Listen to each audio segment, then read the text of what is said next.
আমি প্রেম করে বিয়ে করেছি, আমার বিয়েতে কাজী আর একজন মাত্র সাক্ষী ছিল, বাবা মা কেউ উপস্থিত ছিলেন না।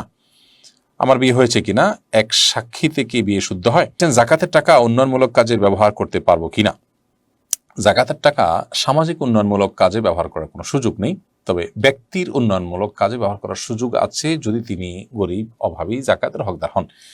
সব গরিব অভাবী জাকাতের হকদার নন।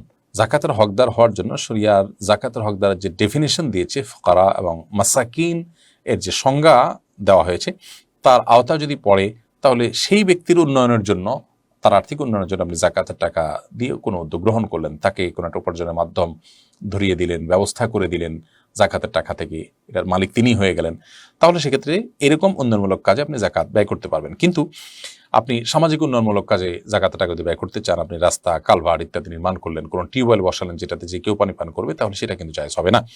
কোনো গরিব মানুষকে টিউবওয়েল করে দিলেন, এটা একান্ত তার, তাহলে সেক্ষেত্রে সেটা জায়েজ হতে পারে।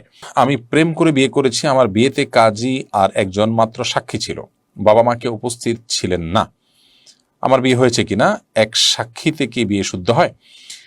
আপনার বিয়েতে যদি কাজী এবং এক আরো একজন সাক্ষী সাথে ছিলেন, অতএব দুজন সাক্ষী ছিলেন এখানে। কাজী নিজে একজন সাক্ষী আর আরেকজন ছিলেন, তাহলে দুজন মানুষ উপস্থিতি বিয়ে হয়েছে, তারা দুজনের সাক্ষী হিসাবে যথেষ্ট।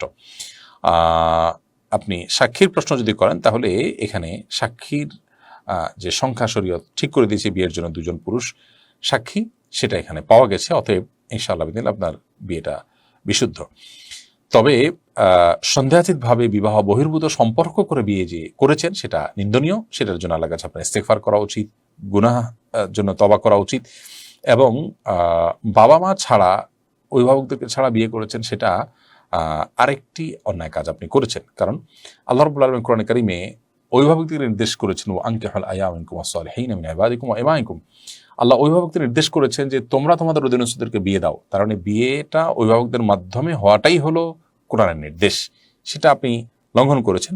এতে যদিও আপনার বিয়ে হয়ে গেছে, বাট কাজটা আপনি ভালো করেন, সেজন্য আপনার বাবা মার কাছে যেমন মাপ চাওয়া উচিত, আল্লাহর কাছেও মাপ চাওয়া উচিত, এবং বিবাহ বহির্ভূত সম্পর্ক করার কারণে আপনার তওবা নাসুহা করতে হবে, কারণ সেটি কিন্তু সাধারণ গুনাহ নয়, কবিরা গুনাহ হয়েছে।